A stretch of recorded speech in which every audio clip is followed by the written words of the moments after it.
Bonjour, dans cette vidéo, nous allons découvrir comment les croisements entre les individus dans la reproduction sexuée favorisent la diversité génétique dans l'espèce. Dans la reproduction sexuée, un individu mâle est croisé avec un individu femelle par l'intermédiaire de leurs gamètes. Spermatozoïdes pour l'homme, ovules pour la femme.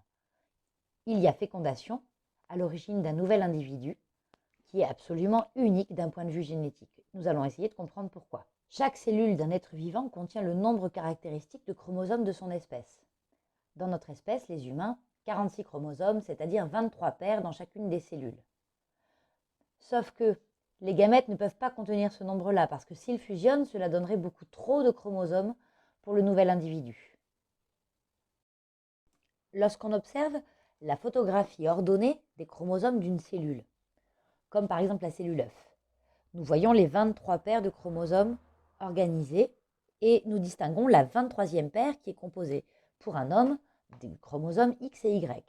Regardons maintenant les spermatozoïdes de cet homme et la photo de leurs chromosomes.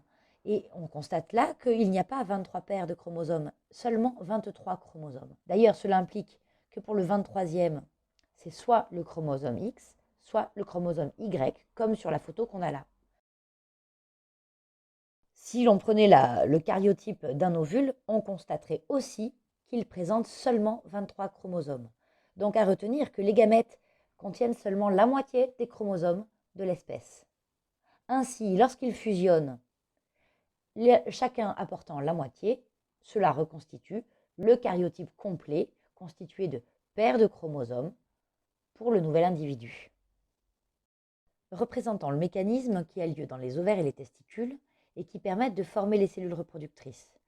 Alors, nous allons prendre un exemple simplifié avec uniquement 2 paires de chromosomes à la place des 23 paires, ce qui serait beaucoup trop long à représenter. Une cellule à l'origine des gamètes va subir 2 divisions. Et la première est tout à fait fondamentale. Cette cellule va d'abord se préparer en dupliquant son ADN et passer ainsi de 4 chromosomes simples à 4 chromosomes doubles. Ensuite, une division particulière va non pas séparer chaque chromosome double, mais séparer les paires de chromosomes.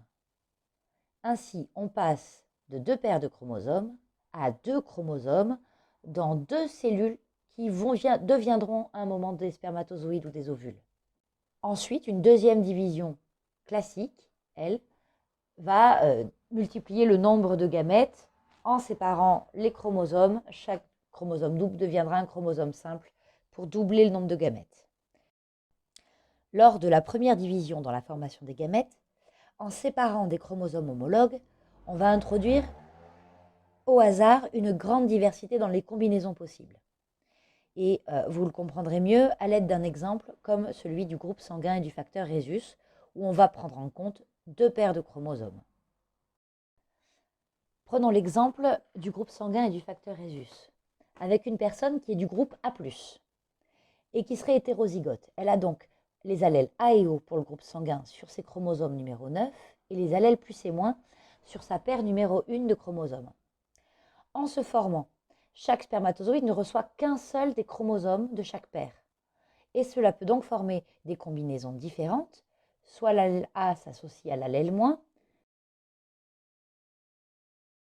soit il s'associe à l'allèle plus.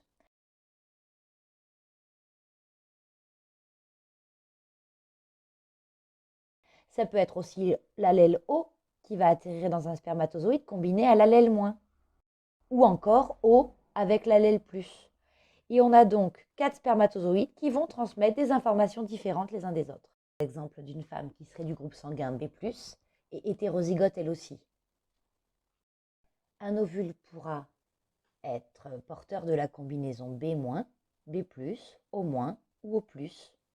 Donc, ce qu'il faut retenir, c'est que lors de la formation des cellules reproductrices, les chromosomes de chacune des paires, génétiquement différents, porteurs d'allèles différents, se répartissent au hasard. Ainsi, les cellules reproductrices produites par un individu sont génétiquement différentes.